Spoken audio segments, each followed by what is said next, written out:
Andy, 4-1 and everything you wanted from Steve Bruce in the FA Cup came true tonight. Yep, well, I attended the game today, obviously, and as you know, haven't been to a cup game, can't even remember the last one I went to, but I think, despite Rafa's sort of greatness to some extent, he was shitting the cups. He sort of thought if there was a box to forfeit the cups, you would have done it, and Bruce has stayed true to his word. He put a fit for purpose decent team out in the League Cup against Leicester, and they were unlucky. And he put a strong side out. Didn't get the result we wanted away to Rochdale, but Almiron got a goal, got higher in confidence. And today, Joe Lint, you could see what it meant to him, how Bruce was happy for him, and everybody, the crowd, go away happy. And we're in the next round of the cup. Juicy game against Oxford at home. Get to the 5th round, get an easy tie in the next round. You don't know how far we can go. I mean, even the good sides might rest on their laurels, and we could, Bruce has he got to the final for Hull, so who knows? But it's unlikely odds against, but at least there's a modicum of hope, and we haven't had that for, I don't know, when was the last time we had any hope going into a cup game? It's true in the fact of the team news that I brought out before the kick-off. The same like Joe Lint on start, Almir on start. Fair enough to Rathgo's Rasta today. We had Lascelles brought back in, Captain Lascelles, Lejeune start alongside him.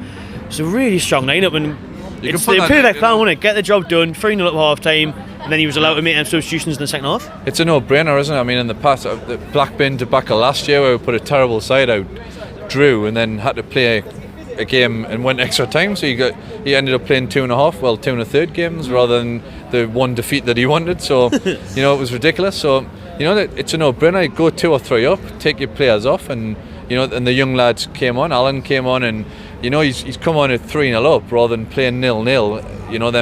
The debacles. I'll keep using the word debacle, but the Brighton games, the Oxford games, the Stevenage games of the past, it's absolutely dreadful. I mean, we would have been better off forfeiting.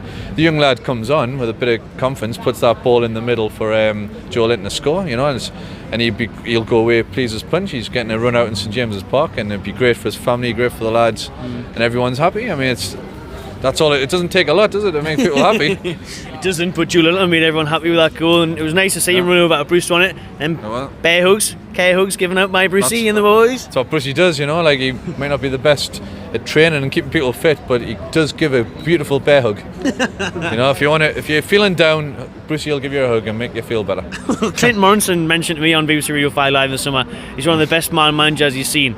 He's ever played under. Do you reckon that's the case? Can you see a bit of that tonight? A bit of camaraderie between him and the players? Well, clearly, I mean, to be honest, I think we've had, Rafa was a popular figure, even keeping people happy, and I think Bruce is a popular figure as well. He's got a different sort of man management. I think Rafa was, he's not I don't think Bruce is a pushover, but he's a bit more sort of easygoing than someone like Rafa that could hold grudges and take huffs. I think Bruce will let things go. He's old school, he's proud, he's passionate, but he's not the best manager in the world, but he's probably someone that Newcastle is a fit for Newcastle at the moment. So I think you say Bruce got Hull to the final. He did, yeah. Can he get Newcastle at the final? Well, you'd say it's unlikely, but you never know. It depends how kind the draw is. He'll take the next round seriously, hopefully get past Oxford and see who we get. I mean, obviously if it's Man City away or even at home, you wouldn't want that, but we're in it, so the hope's still there, and if you keep putting fit for purpose teams out, who knows? Nice one. Thanks, mate. Cheers. Thanks a lot, mate. Cheers.